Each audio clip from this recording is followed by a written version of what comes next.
විවේකී සතියන්තයේ ජාතික රූපවාහිනියෙන් විකාශනය වෙන දොරකඩ දෙවල ටෙලිනාට්‍යයෙන් වීඩියෝ එකක් තමයි මම ඔයාලට මේ අරගෙන ආවේ. දොරකඩ දෙවල කියන්නේ අපි හුඟක් ආසාවෙන් නරඹන ටෙලිනාට්‍යයක් බවට මේ වෙද්දී පත් වෙලා තියෙනවා. ඇත්තටම දොරකඩ දෙවල මේ වෙද්දී ජනප්‍රියම ටෙලිනාට්‍යයක් බවට පත් වෙමින් සිටිනවා. ඔන්න යාළුවනේ මම ඔයාලට මේ කතාව පුරාවටම කියන්නේ මේ කතාවේ ඉදිරියේදී සිද්ධ වෙන්න තියෙන දේවල් ගැන. ඉතින් කතාවට යන්න කලින් චූටි දෙයක් ඔයාලට තියෙනවා මතක් කරන්න. ඔයා මගේ මේ වීඩියෝ එක බලලා ඒකට කැමති නම් ලයික් එකක් දාන්න කමෙන්ට් එකකුත් එක්කම ඒ වගේමයි තවමත් ඔයා මගේ මේ වීඩියෝ බලන්නේ මගේ මේ channel එක subscribe කරන්නේ නැතුව නම් මතක ඇතුව channel එක subscribe කරන්න. ඉතින් අපි යමු කතාව පැත්තට. නාමලී කියන්නේ හුඟක් ධෛර්යවන්ත ගැහණියක්. ඉතින් නාමලීට තමන්ගේ දරුවෝ ටිකත් බලාගෙන තමන්ගේ ස්වාමියාවත් බලාගෙන ජීවත් වෙන්න සිද්ධ වුණාට අන්තිමේදී දාවිත් කරේ නාමලීව අතෑරලා නැටුම්ගුරිය ගාවට ගියපු එකනේ. නැටුම්ගුරිය ගාවට ගියාට දාවිත්ට නැටුම්ගුරිය ගාව රැඳෙන්නත් හැකියාව ලැබෙන්නේ නැහැ. මොකද නැටුම්ගුරිය කියන්නේ අත්ෙන් අත්තට පැනගෙන යන කාන්තාවක්. නැටුම්ගුරිය හොයන්නේ එයාගේ නිදහස, එයා ගැන විතරක් හිතන කෙනෙක් තමයි නැටුම්ගුරිය කියන්නේ. ඒත් ඉතින් නාමලී කියන්නේ එහෙම කෙනෙක් නෙමෙයිනේ. නාමලීට දරුවන් ඉන්නවා, දරුවන්ගේ අනාගතය බලන්න තියෙනවා, දරුවන්ට කන්න බොන්න දෙන්න හිතෙනවා. මේ හැමදේම කරන්න ඕන නාමලී. ඉතින් ඔන්න ඔය දේවල් එක්ක ඇත්තටම නාමලී මේ කතාවේ හැටියට හුඟක් අසරණ වෙලා තමයි ජීවත් වෙන්නේ මේ වෙද්දි. දාවිත් කියන තමන්ගේ ස්වාමි පුරුෂයාත් තමන් දාලා වෙන ගෑනු කෙනෙක් ගාවට ගියාට පස්සේ ඉතින් ඒ ගැහණිය ඇත්තටම අසරණ වෙනවානේ.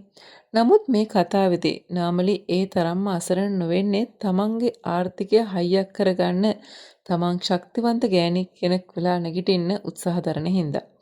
ඉතින් අපිට කතාව ඉදිරියේදී බොහෝ විට බලා ගන්න පුළුවන් වේවි නාමලීගේ ආර්ථිකය නාමලී ශක්තිමත් කරගන්න විදිය. නාමලී මේ වෙද්දිත් බෙහෙත් කොට ටවුන් එකට යවනවනේ. ඉතින් අන්නේ යවන ආකාරයෙන් නාමලීට ඉදිරියේදී තමන්ගේ ආදායම සරු කරගන්න ලැබෙනවා. ඉතින් ඒ වෙද්දී නාමලී තමන්ගේ ප්‍රශ්න ටිකෙන් ටික විසඳ ගන්න උත්සාහ දරාවි.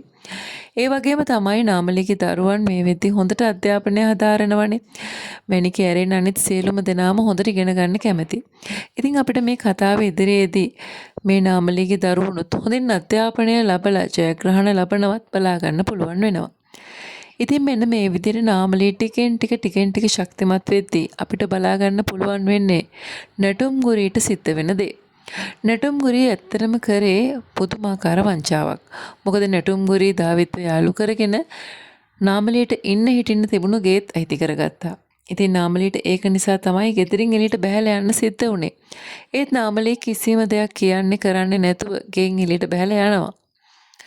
නැටුම්ගුරිය හදන්නේ නාමලීගේ මේ දේවල් අයිති කරගෙන නාමලීව පාරට පස්සන්නනේ. නැටුම්ගුරියගේ හිතේ නාමලී ගැන ලොකු තරහක් තියෙනවා. හැබැයි දාවිත්ව අයිති කරගත්තත් නැටුම්ගුරිය දාවිත්ගේ අයිතිය ලබා ගත්තත් නාමලීට ඒ විදිහේ තරහක් නැටුම්ගුරිය ගැන නම් නැහැ. මේ කතාවේ ඉදිරියේදී අපිට බලා ගන්න පුළුවන් වෙන දෙයක් තමයි යාළුවනේ නැටුම්ගුරිය නැවත වතාවත් රණවීරට අහු වෙන විත්තිය. රණවීරට අහු වුණාට පස්සේ නැටුම්ගිරියට ඒකෙන් ගැලවීමක් ලැබෙන්නේ නැහැ. ඉතින් කතාව ඉදිරියේදී අපිට බොහෝ විට බලා ගන්න පුළුවන් වෙනවා නැටුම්ගිරිය ඊටමත් දුක්ඛිත ජීවිතයක් ගත කරන ආකාරය. ඉතින් මෙන්න මේ විදිහට දුක්ඛිත ජීවිතයක් ගත කරද්දී නැටුම්ගිරිය නැවතත් දාවිත්ව සොයාගෙන එන්නත් ඉඩකඩ තියෙනවා. මොකද නැටුම්ගිරිය දන්නවා Tamanට ගැලවීමක් තිබ්බොත් ඒ ගැලවීම තියෙන්නේ දාවිත් ගාව කියලා. ඉතින් අපි බලාගෙන ඉමු කතාව ඉදිරියේදී මේ වගේ කොටසක් සිද්ධ වේවිද කියලා.